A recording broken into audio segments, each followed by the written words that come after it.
శివుడు నాకంటే గొప్ప లేదా నాలోని శివుడు భాగం. Entire Hindu metaphysics, entire Hindu philosophy ఈ అద్వైత సిద్ధాంతం మీద ఆధారపడింది. హిందూ వేదాంత ఉపనిషత్తులో మెయిన్ పార్టీ అద్వైత సిద్ధాంతం. కానీ అలానే అద్వైతమే సత్యం, ద్వైతం రాంగ్ అంటే అనుకోవట్లేదు.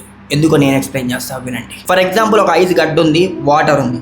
సో ఫండమెంటల్గా వాటి properties different. Ice cube properties different, water properties different. వాటి shape different. Ice cube shape different, water shape different. వాటి తత్వం డిఫరెంట్. ఒకటేమో సాలిడ్, ఇంకోటేమో లిక్విడ్. ఒకటేమో చల్లగా ఉంటుంది, ఇంకోటి ఎలా అయినా ఉండొచ్చు.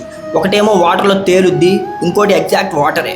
బట్ ఏది ఏమైనా కానీ రెండిట్లో ఒకటే మాలిక్యూల్ ఉంటుంది, అదే H2O, అదే వాటర్. ఇప్పుడు దీని గురించి ఎగ్జాక్ట్గా అద్వైతం ఏం చెప్పింది అంటే, ఐస్ గడ్డ వేరు, వాటర్ వేరు కాదు, రెండు వాటర్లో భాగమే, రెండు వాటరే, సో అంతా ఒక్కటే అనేది అద్వైతం. ద్వైతం రెండు వాటర్ అయినప్పటికీ కూడా వాటి ప్రాపర్టీస్ వేరు. ఒకటేమో సాలిడ్, ఇంకోటేమో లిక్విడ్. ఒకటేమో ఫ్లోట్ అవుతుంది, ఇంకోటేమో ఎగ్జాక్ట్ వాటర్. ఒకటేమో చల్లగా ఉంది, ఇంకోటేమో వేడిగా ఉంటే వేడిగా ఉండొచ్చు, చల్లగా ఉంటే చల్లగా ఉండొచ్చు. సో దాని ఫండమెంటల్ ప్రాపర్టీస్ అనేవి డిఫరెంట్ కాబట్టి రెండు వేరు వేరు. రెండు ఒకదాని నుంచే ఉద్భవించినా కానీ రెండు వేరు. వాటి స్థితులు వేరు, వాటి స్థితిగతులు వేరు అనేది ద్వైతం. సో అలానే 1000-1200 సంవత్సరాల క్రితం ద్వైతాన్ని నమ్మిన వాళ్ళు దేవుడు వేరు, మనిషి వేరు, జీవాత్మ వేరు, పరమాత్మ వేరు అని వాదించేవాళ్ళు.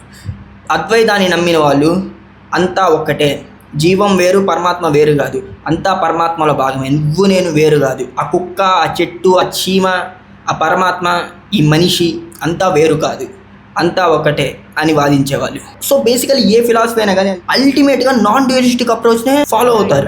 ఎందుకంటే ఎప్పుడైతే డ్యూయాలిటీ వచ్చిందో అప్పుడు మనిషి ఇంకోటి ఏదో ఉందనుకొని ఆ శక్తి మీద, ఆ ఎంటిటీ మీద ఆధారపడటం మొదలు పెడతారు.